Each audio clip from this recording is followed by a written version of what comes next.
Hey everyone, my name is Lynn and welcome to my home. And today we're going to chat. We're going to chat about living on less and what can you do about it? Can you really live on less and eat on less? So grab your coffee and let's do this thing.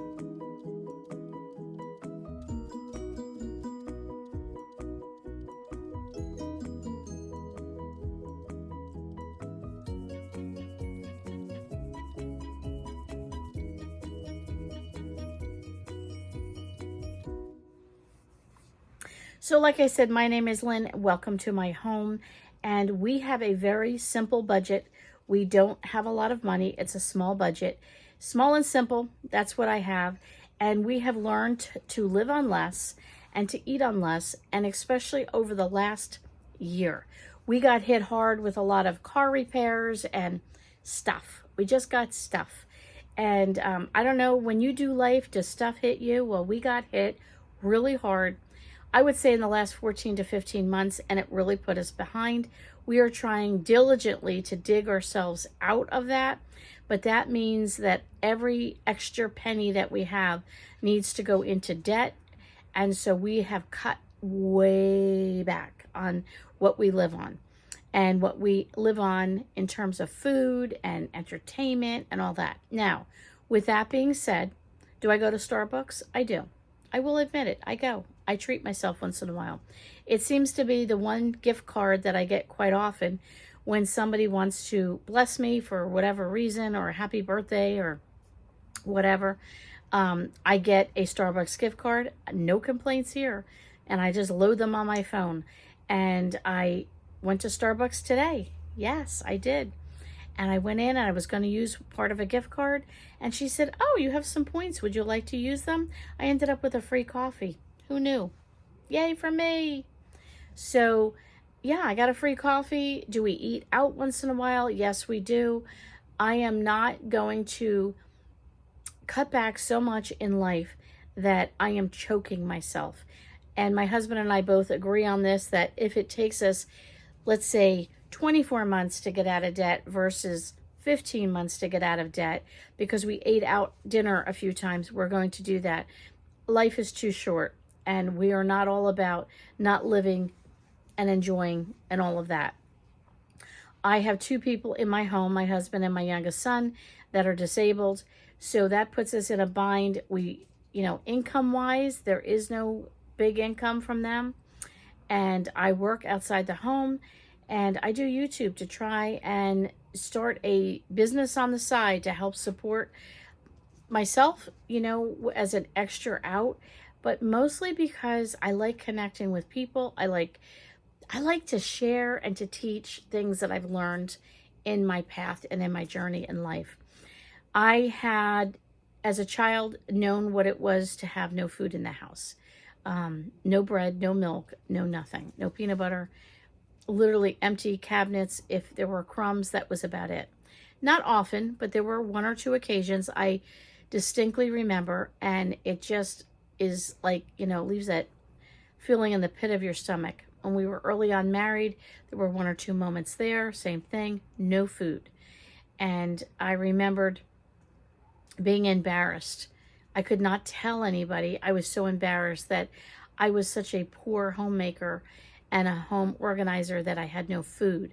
And when I say we had no money, we had no money. We did not even have pennies to roll to go to the grocery store.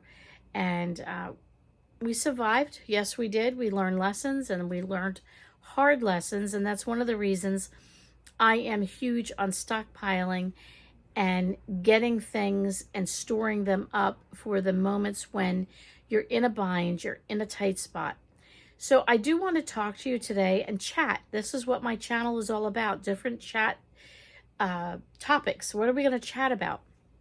And I want to chat about living on less and eating on less. So I have a family member that, long story short, has a friend, no judgment here, is in a tight spot. I don't know the story. I don't know the person, but they were living on rice cakes for a week. It broke my heart. It brought me to tears. I was telling my husband, sharing with him what was going on, and I said to him, we need to spare to share. And I said, I went in our cabinets and we found some pasta and a pancake mix and pancake syrup and cans of fish and cans of meat and some vegetable, I don't know, coffee, even a cake mix. Like, you got to have a treat once in a while. Anyway, we just found some stuff, and I have 2 bags of food, and I'm going to give it to my mom so they can share with this person what we could spare. And my mom did the same thing. And I want to encourage you, if you know somebody that's in a bind, go through your cabinets and see what you can spare and share them with somebody. Don't judge them. It's not for us to know why they are where they are, but people should not be starving. I also gave my mom a list of 3 very good food banks or food pantries, if you will, that I have used in the past that I think are a good resource, and some other resources that might be helpful to her. And again, I don't know the story. I don't need to know the story. I just know that there's a fellow human being in this world that needs help, and I can't not help somebody. I don't know how they got there. I don't really care how they got there. I do know what it is to not have food. You can't think straight. You can't make a wise decision when you're starving or when you have the lack of food or the fear of where's my next meal coming from. So how do you eat on less? Well, we've really cut back a lot. And I'm learning that meat can be the side dish. Meat does not need to be the main entree and the star of the show. 1 can of tuna can be stretched quite well. And I am going to be doing more and more on my main channel with stretching food and making the budget work better in terms of how we eat, eating healthy. Now, organic, homegrown, grass-fed, all the rest, buying, all those wonderful items, that's great. But when you're on a budget, you're probably shopping at Dollar Tree, Dollar General, Walmart, and maybe the local grocery store. But I will tell you, Dollar General and Dollar Tree seem to be local to most people. And I know in my area, we have a lot of people. The Dollar General is about 1 mile from my house, and the Dollar Tree is about 2 miles from my house. And I see a lot of people. We live in a big senior community, and I see a lot. When I say a lot, I mean a lot. I see a lot of people in my community buying the canned goods and the pasta and the meat products and the cheese in the cooler section and all of that from the Dollar Tree and the Dollar General. Do I buy some of that stuff? I certainly do. I have no shame in this game on going to the Dollar Tree and Dollar General. One of which I like to go because it's a smaller footprint, smaller store. When I work all day, I'm stressed when I come home. I don't want to go to these big box stores. I don't want to go to the grocery store. What I do try and do is like once a month, do a stock up in the grocery store, whether it's home delivery or I go in the store or grocery pickup. And then the rest of the time, I'm literally hitting the Dollar Tree and the Dollar General for food items. My Dollar Tree now is stocking ballpark breads, hot dog and hamburger rolls. I know it sounds silly. I like tuna fish on a hot dog roll. I would rather eat a hot dog roll with ham and cheese rolled up on a hot dog roll. I don't know if it's the shape of it, what it is. I don't know.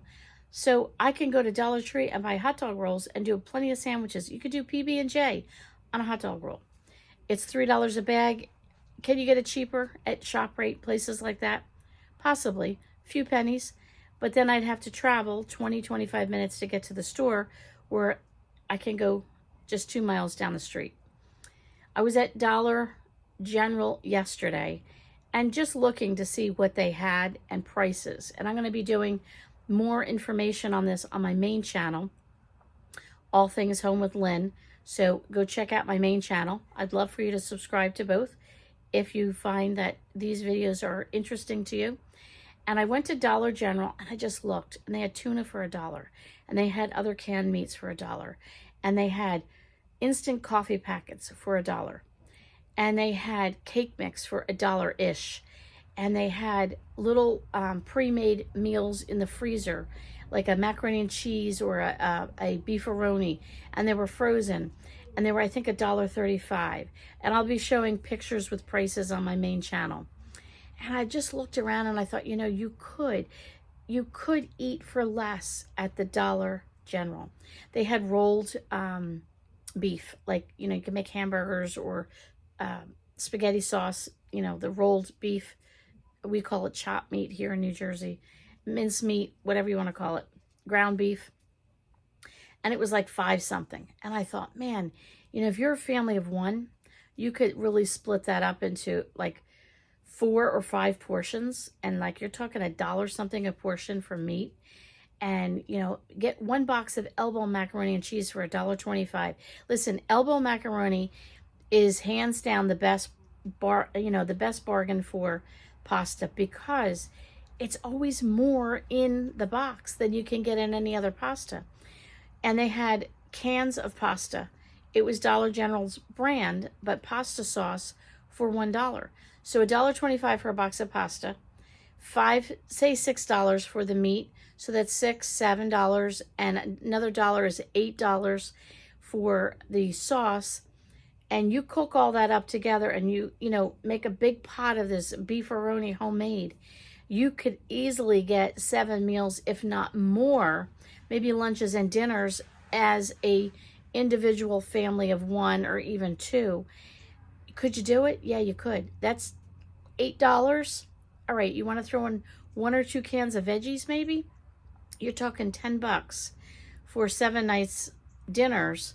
That's a pretty good deal. So if you were to say $10 and you would divide that by 2 people, and you would do 7 dinners for 2 people, you're talking like, I don't know, 60 cents a person, 70 cents a person. You could not go to McDonald's and buy a burger for 70 cents. So initially you might say, well, the meat's almost $6 and that's $1 and that's yeah, but if you broke it down into meals, you could stretch your money. You could really stretch your money. So take a bag of elbow macaroni and get a can of pasta sauce. And if you have to water it down, you water it down. Add a can of peas or string beans to it, and then add the meat to it. You don't have to do the meat, but it's good so you have the protein. Or if you don't want to do meat, add beans to it instead. Something like that. You're talking $7 to $10 at the most, and at least 7 dinners out of that. That's not a bad deal. Can you eat for less? Can you shop for less? Can you really tighten up on that budget? I don't know where you are right now. Are you struggling? Are you having a hard time making ends meet? Are you looking at the cost of food and going, oh my goodness, what are we going to do? You know, people made it through the Great Depression. Many of those people lived into their 80s, 90s, and who knows, 100? I don't know. My dad lived through the Great Depression, and my dad died at almost 90 years old. He died from something had nothing related to food issues or anything like that. But he survived the Great Depression, and the stories of what they ate and they had to eat and all the rest. You know what? We too, we are not in the Great Depression. And whether you think things are going to get bad or not, if you right now are struggling with buying food because you can't afford it, you need to know there are ways to do it. And I'm going to be talking more about that on my other channel. So I really want to encourage you to go over to All Things Home with Lynn. Check it out. We're going to be coming up with some great videos on just how to feed yourself when you're struggling financially. So leave a comment below if you have some tips or tricks that you like to do when you're trying to cut back on the budget and trying to eat for less and live on less. I'd love to hear from you. Thanks for visiting All Chats with Lynn. We'll catch you all on the next video.